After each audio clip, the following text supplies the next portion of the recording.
तो है guys, welcome back to my two videos. तो इस वीडियो में दोस्तों डिस्कस करने वाले हैं यहाँ पर कुछ इंपॉर्टेंट कंपनीज़ को और उनसे रिलेटेड कुछ इंपॉर्टेंट अपडेट्स हैं जिसकी बात करेंगे इस वीडियो में।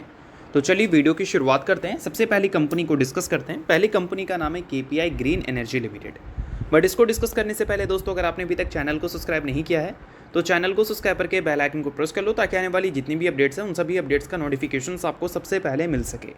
तो चलिए वीडियो की शुरुआत करते हैं। सबसे पहले बात कर लेते हैं KPI ग्रीन से रिलेटेड कुछ इंपॉर्टेंट अपडेट्स के बारे में। सो दोस्तों, फिलहाल सबसे बड़ी अपडेट यहाँ पर ये है कि KPI ग्रीन ने साइन किया है एक MOU। अब ये MOU साइन हुआ है मध्य प्रदेश गवर्नमेंट के साथ। अब इस MOU साइन करने का मेन मोटो क्या है उसकी भी बात कर लेते हैं। तो देखो, यहाँ पर मेंशन किया गया है to develop 1.8 gigawatt renewable projects, यानी कि 1.8 gigawatt renewable projects Madhya Pradesh में बोल सकते हैं डेवलप करेगी KPI ग्रीन, और इसके कॉन्ट्रैक्ट्स मध्य प्रदेश गवर्नमेंट ने KPI ग्रीन को दिया है। तो बेशक अगर बिजनेस पॉइंट ऑफ व्यू से देखा जाए तो काफ़ी अट्रैक्टिव न्यूज़ इसको हम कंसिडर कर सकते हैं। और पास्ट रिकॉर्ड भी अगर इस कंपनी का देखोगे तो कंपनी का रेवेन्यू ग्रोथ CAGR और profit growth CAGR no doubt आपको इंप्रेस करेगा। पिछले 5 साल का CAGR कंपनी का 97% है, रेवेन्यू का और प्रॉफिट का है 101%। 3 साल का भी देखोगे तो रेवेन्यू ज़्यादा ग्रो हुई है एज़ कम्पेयर टू प्रॉफिट, और पिछले 1 साल की बात करें तो रेवेन्यू कम ग्रो हुई है एज़ कम्पेयर टू प्रॉफिट।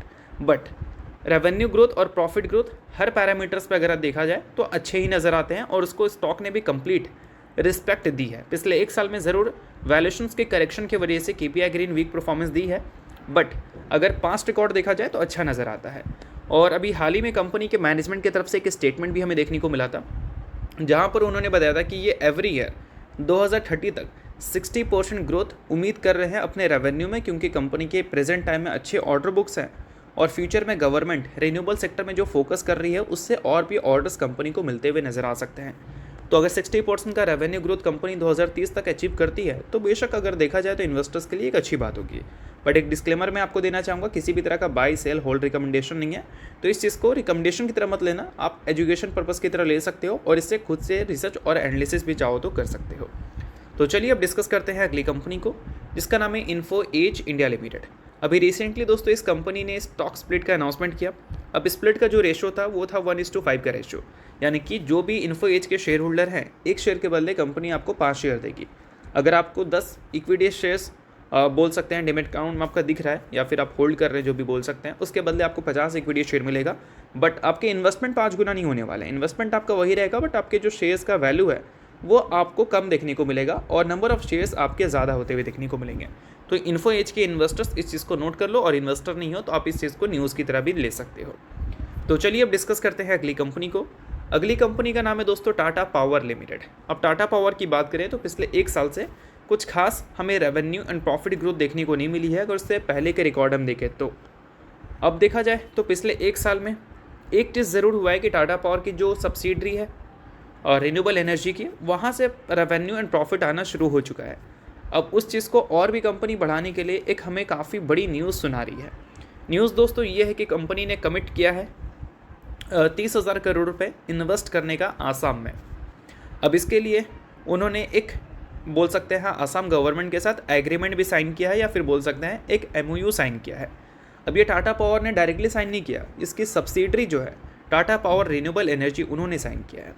अब इसके बदले आसाम गवर्नमेंट जो है वो 5 गीगावाट प्रोजेक्ट फैसिलिटीज़ देगी यहाँ पर इनको डेवलप करने का, और बिजनेस पॉइंट ऑफ व्यू से देखा जाए तो ये एक अच्छी न्यूज़ है। बट एक चीज़ मैं आपको और बताना चाहूँगा कि काफ़ी सारी न्यूज़ आर्टिकल्स आपको इससे रिलेटेड देखने को मिलेंगी, बट कुछ न्यूज़ आर्टिकल्स आपको 5,000 मेगावाट प्रोजेक्ट मेंशन करते हुए देखने को मिल जाएंगे। तो इससे कंफ्यूज मत होना, 1,000 मेगावाट का मतलब होता है 1 गीगावाट और 5,000 मेगावाट का मतलब होता है 5 गीगावाट, ठीक है।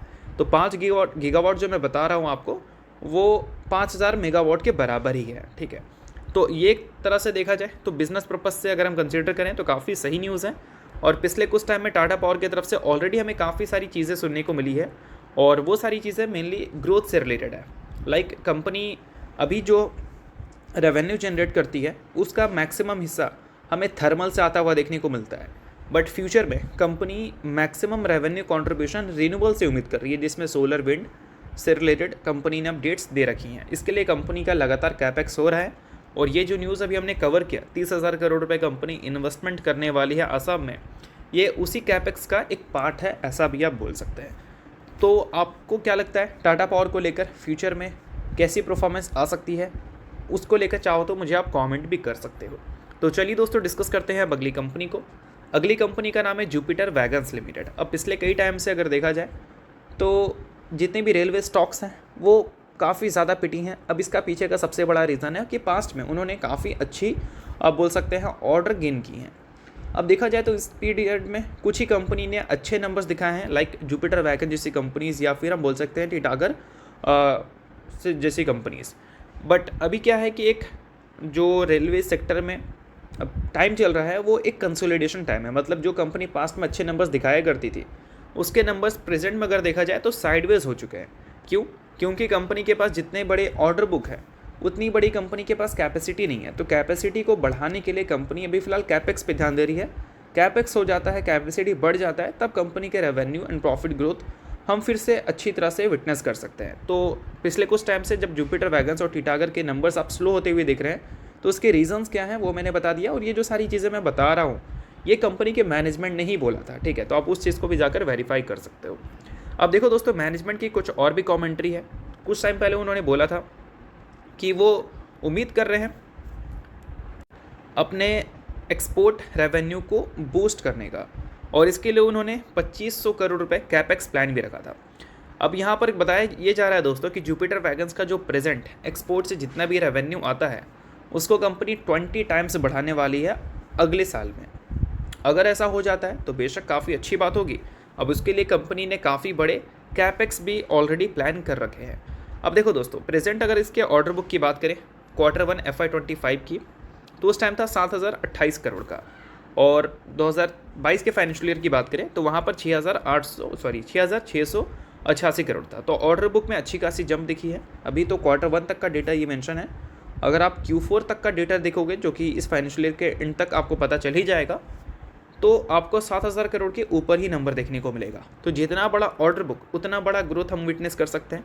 अब कहीं ना कहीं ये सारी जो चीज़ें हैं वो मैं आपको इसलिए बता दे रहा हूँ क्योंकि पिछले कुछ टाइम में अगर देखा जाए तो इनके शेयर्स की परफॉर्मेंस आपको वीक होती हुई देखने को मिली। लाइक पिछले एक साल के स्टॉक प्राइस CAGR देखोगे तो वो आपको नेगेटिव देखने को मिलेगा, बट उससे पहले काफ़ी अच्छा है।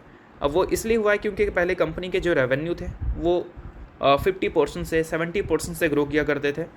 अब देखोगे तो वो थोड़ा सा स्लो हुआ है। जैसा कि मैंने स्टार्टिंग बताया कि अभी ये कंपनी का एक कंसोलिडेशन फेज चल रहा है, और उस कंसोलिडेशन फेज में कंपनी कैपेक्स पे सिर्फ ध्यान दे रही है, ना कि अपने रेवेन्यू एंड प्रॉफिट को बढ़ाने में।